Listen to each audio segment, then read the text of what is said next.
आज की क्लास में प्रश्नावली 1.3 का क्वेश्चन सब स्टार्ट कर रहे हैं।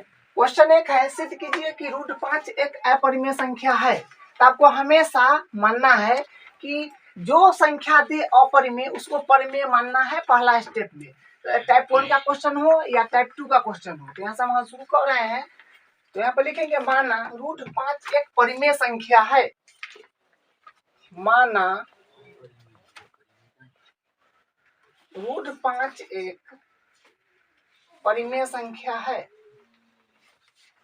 माना √5 एक परिमेय संख्या है। तो ये स्टेप पहला सब क्वेश्चन में करना है, टाइप 1 का हो या 2 का हो। यहाँ पर अपरिमेय बोला तो आपको परिमेय मान लेना है, ठीक है। उसके बाद जब कोई परिमेय संख्या है तो उसको हम p/q के रूप में लिखते हैं। तो यहाँ से हम लिखेंगे माना √5 बराबर p/q। और कोई परिमेय संख्या है तो इसको p/q के रूप में लिख सकते हैं, इसलिए √5 बराबर p/q लिखे हैं।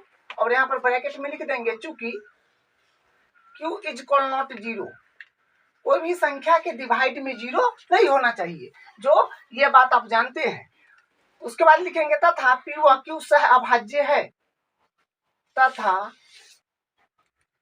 p व q सह अभाज्य है। q = 0 तथा p व q सहअभाज्य है। सहअभाज्य का मतलब होता है जिसका HCF 1 हो, HCF 1 हो, या वैसी संख्या जिसको और काटापीटी नहीं किया जा सके, जो लास्ट क्लास में आपको बताए हैं। अब यहाँ से क्या करेंगे, क्रॉस मल्टीप्लाई करके और q का मान निकालेंगे, ठीक है। तो यहाँ से क्रॉस मल्टीप्लाई करिएगा एक मान के, तो √5 में q से करना है तो आ जाएगा √5q बराबर p। उसके बाद q के बराबर करेंगे तो p/ आ जाएगा √5।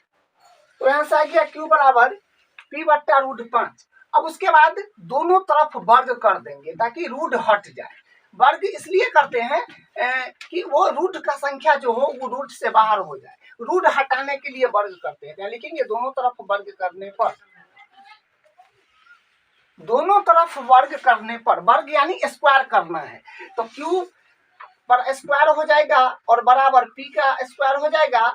और यहाँ पे रूट में 5 है तो स्क्वायर करेंगे तो रूट हट के 5 आ जाएगा, ठीक है। इसको समीकरण 1 मान लेना है, ठीक है। समीकरण 1 इसको मान लेंगे।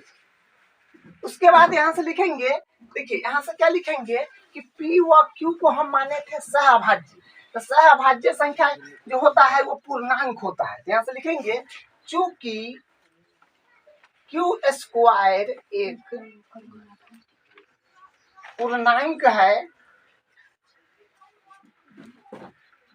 इसलिए अगर मान लीजिए कि कोई संख्या पूर्णांक है तो उसको वर्ग कीजिएगा। और कोई संख्या पूर्णांक है तो उसका वर्ग भी पूर्णांक होगा और वर्ग हटाने पर भी पूर्णांक होगा। यानी q² पूर्णांक है, जो कि स्क्वायर में है तो पूर्णांक है, तो इसका वर्ग हटा भी देंगे तो पूर्णांक होगा। जैसे मान लीजिए यहाँ पर है आपका 3, 5, 2, 7, ये सब पूर्णांक है। इसका अगर वर्ग करेंगे तो 9 आएगा, लेकिन वर्ग हटाने पर 3 भी तो पूर्णांक है। तो इसी प्रकार यहाँ से लिखेंगे कि q भी एक पूर्णांक होगा, q भी एक पूर्णांक होगा। तो q² एक पूर्णांक है तो q भी पूर्णांक होगा। अब देखिए q² के बराबर में तो p²/5 है, तो ये पूर्णांक है तो ये भी पूर्णांक होगा। पूर्णांक कब होगा, जब p² में 5 से पूरा डिवाइड चल जाएगा तब ये क्या हो जाएगा, पूर्णांक हो जाएगा। तो डिवाइड जाएगा तब तो पूर्ण अंक आएगा, तो पूर्णांक हो जाएगा। तो यहाँ से ये बात लिखेंगे होगा, तो यहाँ से वही बात लिखेंगे चूंकि p² 5 से भाज्य है, चूंकि p² 5 से भाज्य है,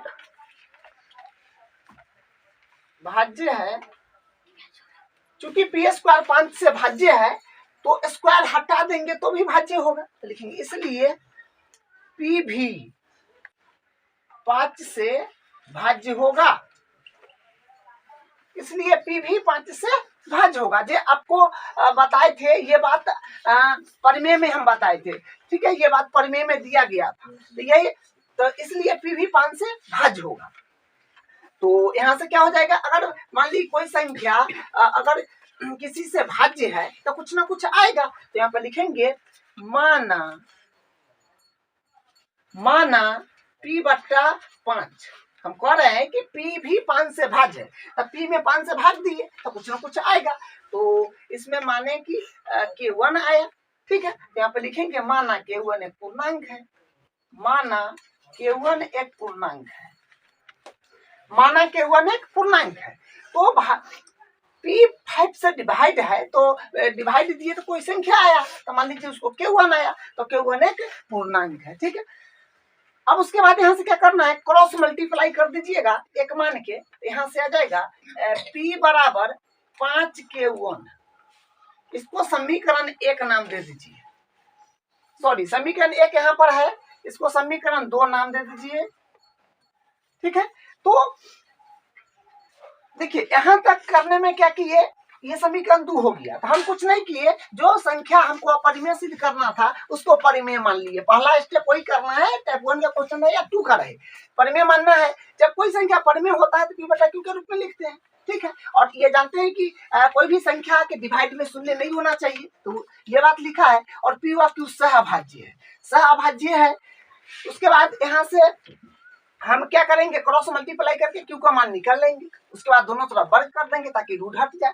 उसके बाद हम p और q को सहभाज्य माने थे, तो यहाँ पर p और q है, समीकरण 1 मानने के बाद p और q तो अपना सहभाज्य है, तो सहभाज्य है तो सहभाज्य पूर्णांक संख्या ही होता है। तब कहें कि भाई q स्क्वायर पूर्णांक है, q भी पूर्णांक होगा, तो p स्क्वायर 5 से भाज्य है, तब इसको स्क्वायर हटाने पर भी भाज्य होगा जी। ये परिमेय 1.3 में आपको बताए थे लास्ट क्लास में। उसके बाद माना p बटा 5 भाज्य है तो भाग दिए, तो मान लिए कि इसको भाग देने पर क्या हुआ ना, तो उसके बाद यहाँ से p का मान निकाल लिए, ठीक है।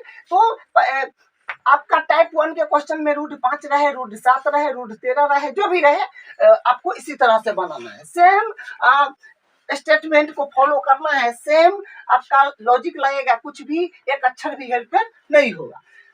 अब यहाँ से क्या करेंगे, हम p का मान निकाल लिए हैं, अब q का मान निकालेंगे। तो यहाँ से आप p का मान समीकरण 2 से 1 में रख देंगे, ठीक है। अगला स्टेप में क्या करेंगे, p का मान समीकरण 2 से 1 में डाल देंगे। तो ये बात लिखेंगे कि p का मान समीकरण 2 से 1 में रखने पर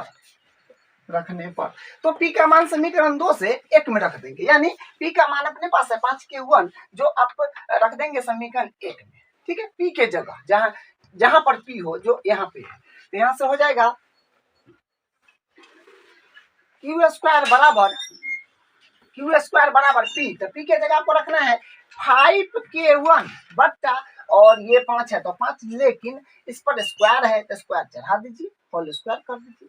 फिर यहाँ से आ जाएगा q स्क्वायर बराबर 5 के स्क्वायर 25 बट्टा k1 बट्टा 5, ये कट गया, तो यहाँ से आ गया q स्क्वायर बराबर 5k1, ठीक है। अब यहाँ से k1 के बराबर करेंगे, तो k1 के बराबर करेंगे तो q स्क्वायर बटा, देखिए ये आपका मल्टीप्लाई में है तो इधर डिवाइड में आ जाएगा, तो k1 बराबर q स्क्वायर बटा 5 आ जाएगा, ठीक है। अब यहाँ से क्या करेंगे, इसको देखिए, अब यहाँ से आप जानते हैं कि k1 क्या है, k1 एक पूर्णांक है, तो k1 पूर्णांक है, तो एक मिनट, यहाँ स्क्वायर होगा, यहाँ पर स्क्वायर होगा, क्योंकि देखिए स्क्वायर है तो दोनों पर ना होगा, इसलिए स्क्वायर होगा। तो हम यहाँ k1 स्क्वायर को बराबर किए तो q स्क्वायर बटा 5, ये मल्टीप्लाई में है तो डिवाइड में चला गया। तो देखिए k1 का स्क्वायर, तो आप जानते हैं कि k1 एक पूर्णांक है, तो यहाँ पर लिखेंगे चूंकि k1 एक पूर्णांक है,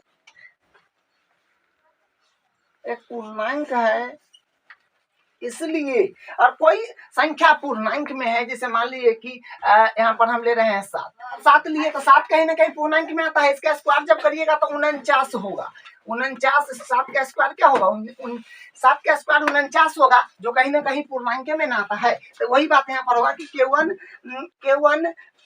एक पूर्णांक है, तो k1 का स्क्वायर भी पूर्णांक होगा, कैसे पता, यहाँ से, तो यहाँ से कहेंगे k1 का स्क्वायर भी एक पूर्णांक होगा। तो Q1 का स्क्वायर भी पूर्णांक होगा। अब बताइए ये पूर्णांक है, इसी के बराबर में है Q स्क्वायर बटा 5, तो इसको डिवाइड करेगा तब पूर्णांक आएगा, तो ये पूर्णांक है तो ये भी पूर्णांक हो जाएगा। फिर लिखेंगे चूंकि Q स्क्वायर 5 से भाज्य है, इसलिए स्क्वायर इसका भाज्य है 5 से, तो स्क्वायर हटा देंगे तो भी भाज्य होगा, इसलिए Q भी 5 से भाज्य होगा, ठीक है। देखिए ये दो लाइन सिर्फ प्रमेय का यहाँ पर काम आया है, और यहाँ पर भी जो आपका प्रमेय है हम आपको लास्ट क्लास में बताए थे, तो Q भी 5 से भाज्य है, उसके बाद भाज्य है तो कुछ ना कुछ आएगा, तो लिखेंगे माना Q बट्टा 5, हम बोल रहे हैं कि Q भी 5 से भाज्य है, तो Q में 5 से भाग लगा रहे हैं तो कुछ ना कुछ आएगा। मान लीजिए K2 आया, तो यहाँ पर लिखेंगे माना K2 एक पूर्णांक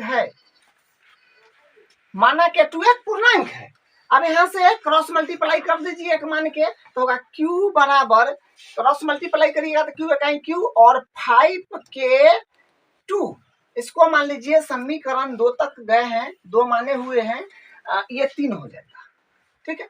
अब बताइए P को देखिए और Q को देखिए, तो P को और Q को देखिए तो ये तो सहभाज्य है, तो सहभाज्य का मतलब क्या होता है, इसका HCF एक होना चाहिए, लेकिन यहाँ पर देखिए P में आया है 5K1 और Q में आया है 5K2, जो कि 5 कॉमन है, तो इसका गुणनखंड यानी कॉमन 5 आ रहा है, तो इसका HCF तो 5 हो गया ना, तो हम क्या कहेंगे कि P व Q जो है ये सहभाज्य नहीं है, सारा स्टेटमेंट अपना विरोधाभास हो गया यानी गलत हो गया। तो हम कहेंगे कि समीकरण 2 और 3 से स्पष्ट है कि P व Q का एक अभाज्य गुणनखंड 5 है, अतः P व Q सहभाज्य नहीं है, इसलिए रूट 5 एक परिमेय नहीं है, अपरिमेय है, ठीक है। इस तरह से हम भाषा को यहाँ पर लिख देते हैं, तो लिखेंगे समीकरण 2 और 3 से स्पष्ट है कि P व Q का 5 एक उभयनिष्ठ गुणनखंड है, अतः P व Q सहभाज्य नहीं है, तो हम क्या कहेंगे कि हमारी कल्पना विरोधाभास है, यहाँ लिखेंगे अतः हमारी कल्पना विरोधाभास है यानी गलत है, विरोधाभास है, तो अतः हमारी कल्पना विरोधाभास है, अतः रूट 5 एक परिमेय नहीं है, अपरिमेय है, अतः रूट 5 एक परिमेय संख्या नहीं है, अतः रूट 5 एक अपरिमेय है। ये इसका हल हो गया। अब इसका दूसरा क्वेश्चन करते हैं। टाइप 2 का क्वेश्चन हम स्टार्ट कर रहे हैं, जिसमें पहले हम एग्जांपल लिए हैं, ठीक है। तो एग्जांपल 10 है, दर्शाइए कि 5 माइनस रूट 3 एक अपरिमेय संख्या है, तो इसमें भी आपका फिक्स पैटर्न होगा। देखिए आपको पता है कि टाइप 1 का क्वेश्चन हो या 2 का हो, हमेशा जो यहाँ पर दे बोले अपरिमेय है तो उसको मान लेंगे कि वो परिमेय है, तो यहाँ पर क्या कहेंगे 5 माइनस रूट 3 एक परिमेय संख्या है, पहला स्टेप। यहाँ से हल है, लिखेंगे माना 5 माइनस रूट 3 एक परिमेय संख्या है, तो माना 5 माइनस रूट 3 एक परिमेय संख्या है।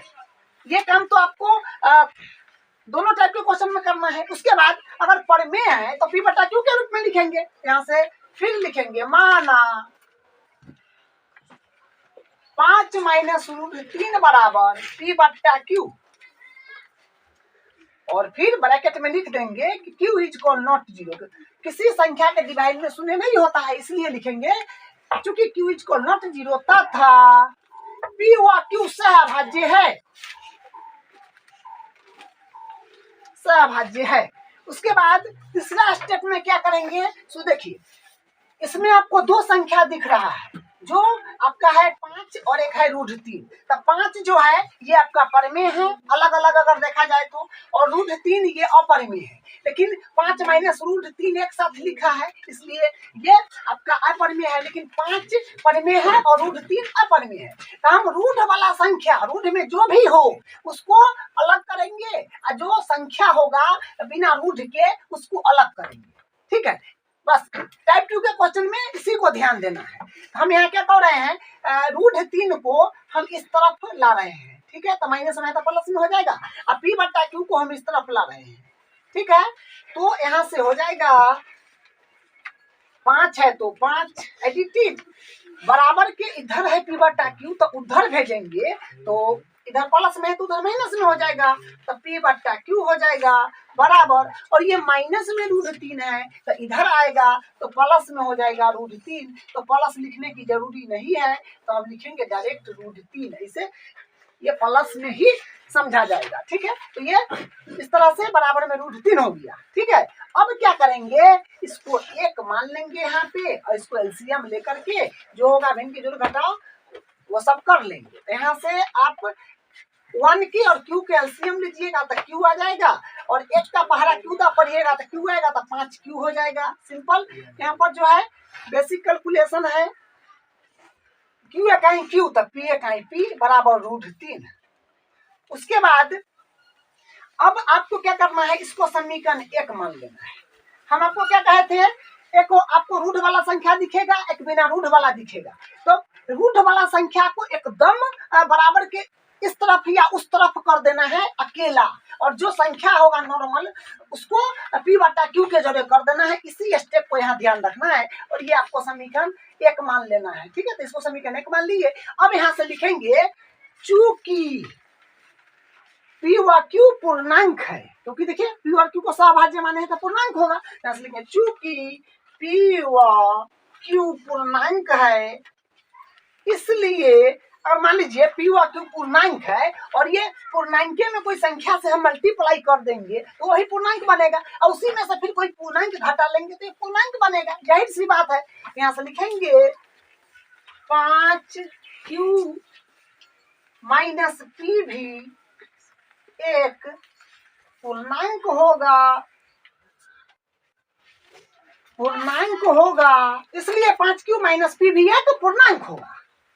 अब देखिए, अब क्या करेंगे, ये पूर्णांक है, q है नीचे, तो ऊपर पूर्णांक है और उसके बट्टा में भी पूर्णांक है, तो जाहिर सी बात है परिमेय बनेगा। और मान लीजिए कि कोई भी पूर्णांक हम लेते हैं जैसे 10, उसके बट्टा में कोई संख्या मान लीजिए जैसे हम लेते हैं 3, तो ऊपर भी पूर्णांक उसके बट्टा में भी पूर्णांक, तो ये क्या हो गया, परिमेय ना हो गया, ये परिमेय हो गया, ये जाहिर सी बात है। तो यहाँ से लिखेंगे इसलिए 5q माइनस p/q भी एक परिमेय संख्या है, इसलिए 5q माइनस p/q एक परिमेय संख्या है, जाहिर सी बात है।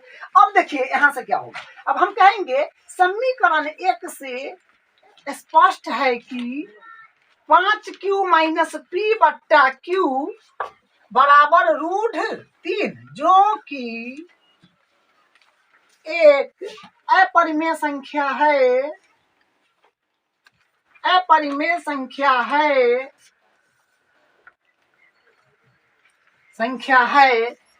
अतः अब बताइए, हम कह रहे थे कि 5q माइनस p/q परिमेय है, लेकिन ई परिमेय है, लेकिन इसके बराबर में √3 है, तो कोई संख्या परिमेय भी और अपरिमेय भी कैसे हो सकता है, यानी अपना स्टेटमेंट विरोधाभास हो गया, तो वही बात यहाँ लिखेंगे। अतः हमारी कल्पना विरोधाभास है, अतः विरोधाभास है तो क्या कहेंगे, इतना एक अपरिमेय संख्या है, तो 5 माइनस √3 एक अपरिमेय संख्या है, तो अतः 5 माइनस √3 एक अपरिमेय संख्या है। तो ये इस तरह से इसका इस तरह से इसका प्रूफ हो गया। ठीक है, तो टाइप 1 का क्वेश्चन जो है वो ज्यादा लंबा है और टाइप 2 का क्वेश्चन है उसके कंपेरिजन में आधा है। ठीक है, उससे भी मानिए छोटा है। एग्जाम्पल है जो उदाहरण 11 है, बताइए कि 3 रूट 2 एक अपरिमेय संख्या है। तो सेम काम करना है, टाइप 2 का क्वेश्चन है। तो देखिए आपको पता है ना कि टाइप 1 का रहे 2 का रहे, सबसे पहले जो यहाँ पर दिया हो जो बोले कि ये अपरिमेय है, तब उसको पहला स्टेप में मान लीजिए कि वो परिमेय है। यहाँ से लिखेंगे माना 3 रूट 2 एक परिमेय संख्या है। परिमेय संख्या है, 3 रूट 2 एक परिमेय संख्या है। उसके बाद जब परिमेय है तो पी बट्टा क्यू के रूप में होगा, तो लिखेंगे माना 3 रूट 2 बराबर पी बट्टा क्यू। ब्रैकेट में लिखिएगा चूंकि क्यू इज इक्वल नॉट 0 तथा पी व क्यू पूर्णांक है। पी व क्यू पूर्णांक है। उसके बाद आपको क्या बताए थे, तीसरा स्टेप में आपको करना है रूट वाला संख्या को अलग कर लेना है और जो सिंपल अंक वाला संख्या होगा उसको अलग कर लेना है। तो वही काम करेंगे, यहाँ रूट 2 के बराबर करेंगे। तो रूट 2 बराबर यहाँ से क्या है, 3 जो है ये आपका रूट से बाहर है यानी अलग है, परिमेय के रूप में है। तो यहाँ से क्या करेंगे, इसको इधर भेज देंगे, जो ये मल्टीप्लाई में है रूट 2 के मल्टीप्लाई में 3 है तो इधर डिवाइड में आ जाएगा, तो हो जाएगा पी बट्टा 3q आ जाएगा। ठीक है, इसको हम मान लेंगे समीकरण 1। अब लिखेंगे चूंकि p और q सहभाज्य माने हैं तो पूर्णांक होगा, तो लिखेंगे चूंकि p व q पूर्णांक है इसलिए पूर्णांक है। तो अब देखिए पी और क्यू पूर्णांक है और नीचे में क्या है, 3 से मल्टीप्लाई है। तब बताइए कि ये 3q है, ये भी पूर्णांक ना होगा, इसलिए 3q भी एक पूर्णांक होगा। पूर्णांक में कोई संख्या अगर पूर्णांक है उसमें जोड़ घटाओ बाकी गुना भाग कर दीजिएगा तो पूर्णांक ना होगा। तो वही लिखे हैं कि इसलिए 3q भी एक पूर्णांक है। अब यहाँ पर कहेंगे इसलिए p बटा 3q एक परिमेय संख्या है। परिमेय संख्या है। तो देखिए कोई पूर्णांक है, ठीक है, जो बताए हैं, जैसे मान लीजिए 7 आपका जो है पूर्णांक है और उसके नीचे कोई पूर्णांक आप लगा दीजिएगा तो परिमेय बनता है। ठीक है, तो आप जानते हैं, इसलिए लिखा गया यहाँ पे कि p बट्टा 3q एक परिमेय संख्या है। ठीक है, अब देखिए समीकरण 1 से अब हम क्या कहेंगे कि ये तो परिमेय है लेकिन ये रूट 2 के बराबर में है, तो ये अपरिमेय ना है रूट 2, तो इसलिए ये क्या हो गया, अपरिमेय ना हो जाएगा। तो यहाँ पर लिखेंगे चूंकि समीकरण 1 से स्पष्ट है कि रूट 2 बराबर p बट्टा 3q जो कि एक अपरिमेय संख्या है। परिमेय संख्या है। तो आप बताइए कि हम इसको कह रहे हैं कि परिमेय है लेकिन ये अपरिमेय है, तो एक ही संख्या परिमेय और अपरिमेय कैसे हो सकता है। हम इसको बोल रहे थे कि परिमेय है लेकिन ये तो परिमेय है लेकिन ये अपरिमेय के बराबर में भी अपरिमेय माना जाएगा। तो परिमेय एक ही संख्या और अपरिमेय, परिमेय और अपरिमेय एक ही संख्या नहीं ना हो सकता है, इसलिए कि समीकरण से स्पष्ट है कि इतना जो कि एक अपरिमेय संख्या है। तो अपरिमेय संख्या तो हम क्या कहेंगे, हमारा जो स्टेटमेंट है ये विरोधाभास है, यानी हम जो कल्पना किए थे वो विरोधाभास है।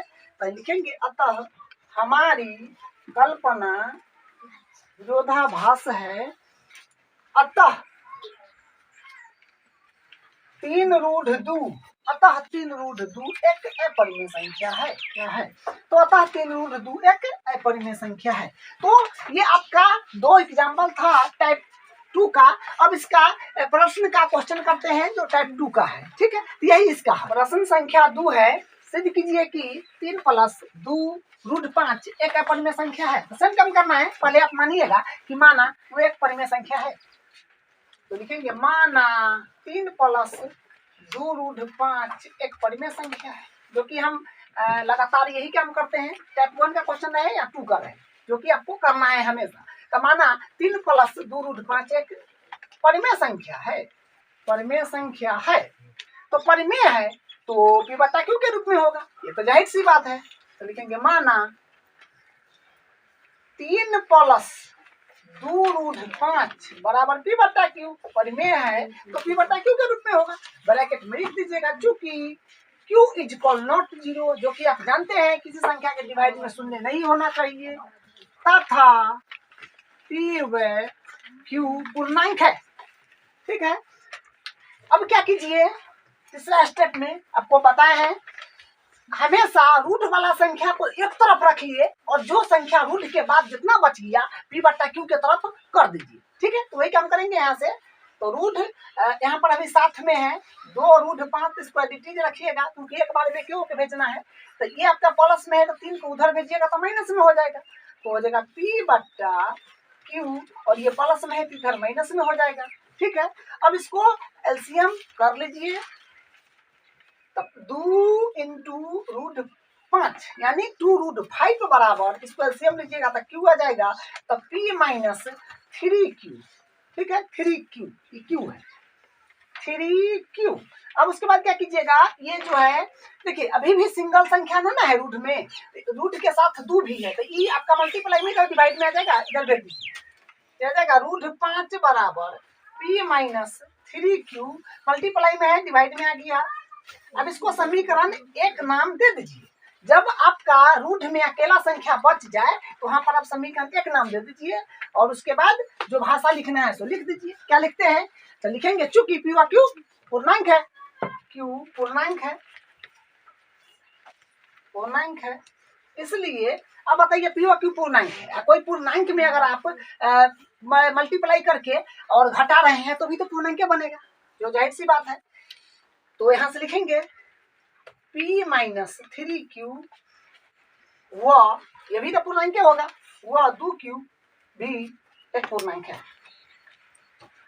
इसलिए अब बताइए कि कोई संख्या पूर्णांक है तो उसको बट्टा अगर कर दीजिएगा, 10 बट्टा अगर यहाँ पर मान लीजिए 4 कर दीजिए तो ये भी पूर्णांक ना होगा, तो यहाँ पर लिखेंगे इसलिए इतना एक परिमेय संख्या है, तो P माइनस 3q बट्टा 2q एक परिमेय संख्या है, इसलिए P माइनस 3q बटा 2q एक परिमेय संख्या है। अब देखिए समीकरण 1 से हम क्या कहेंगे कि जो कि ये अपरिमेय है। अब बताइए इसी संख्या को हम परिमेय कह रहे हैं, ये संख्या अपरिमेय भी है। देखिए संख्या परिमेय अपरिमेय नहीं हो सकता है, इसलिए समीकरण 1 से क्या हो जाएगा, अपरिमेय हो जाएगा। हम यहाँ से लिखेंगे समीकरण 1 से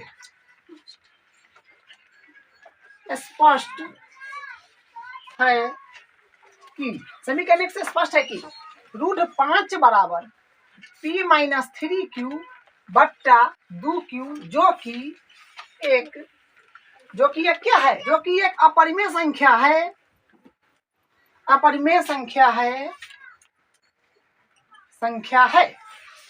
तो हम क्या कह सकते हैं, अतः हमारी कल्पना विरोधाभास है, विरोधाभास है, तो विरोधाभास है यानी हमारा स्टेटमेंट गलत है, तो ये अपरिमेय न रहेगा।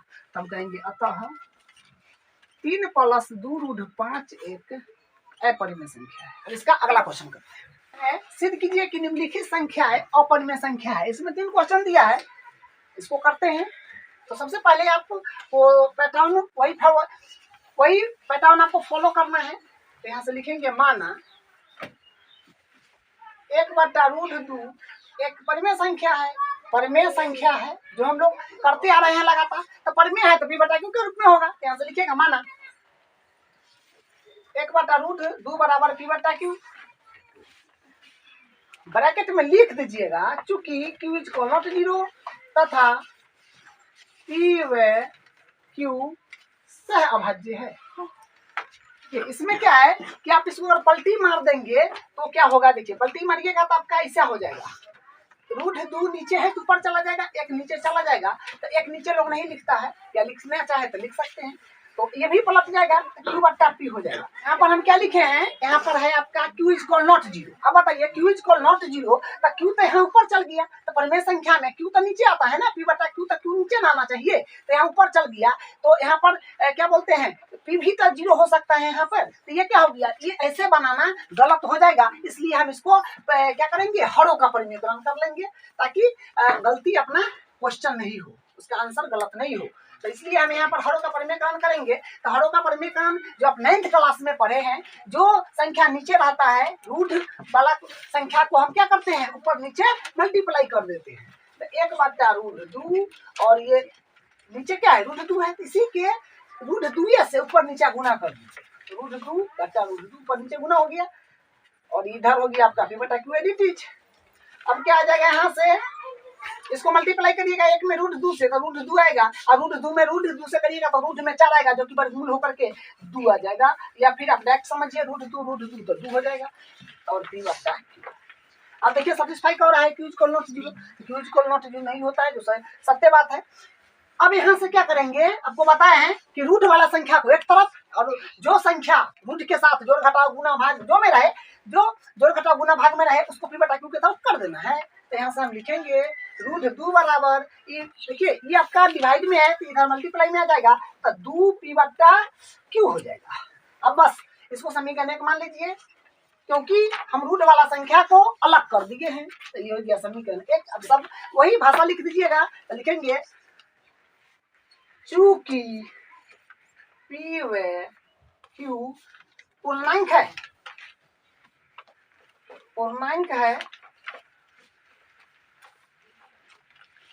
इसलिए 2p, और मान लीजिए कोई पूर्णांक है, उसमें 2 से गुना कर दीजिए, चाहे जोड़ घटा कुछ भी कर दीजिए, पूर्णांक के रहता है, ठीक है। तो इसलिए 2p भी एक पूर्णांक है या होगा।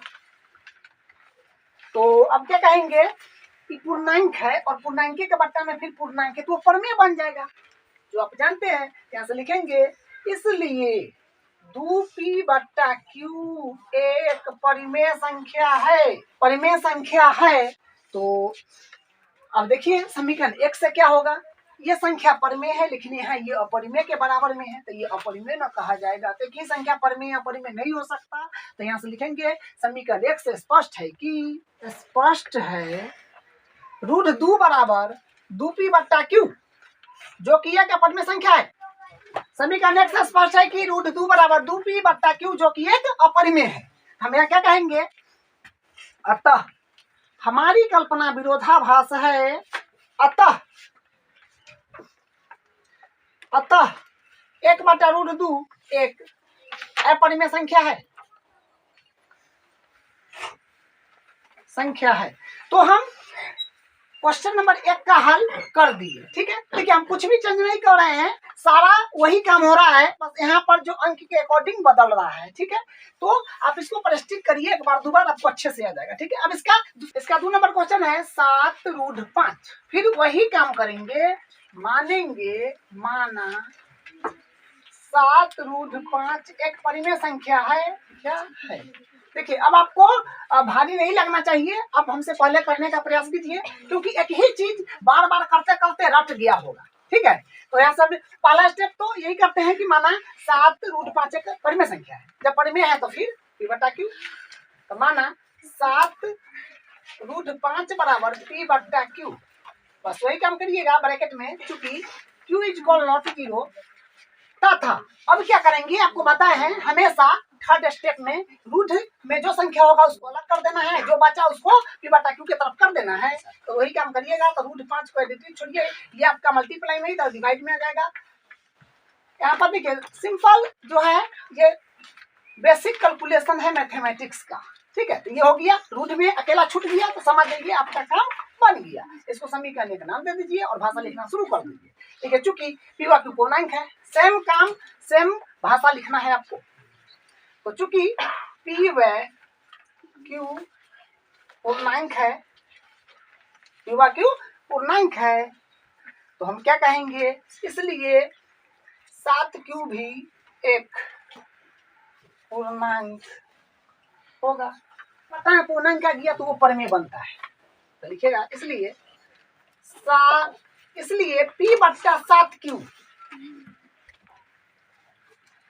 इसलिए p/7q एक परिमेय संख्या है, इसलिए p/7q एक परिमेय संख्या है।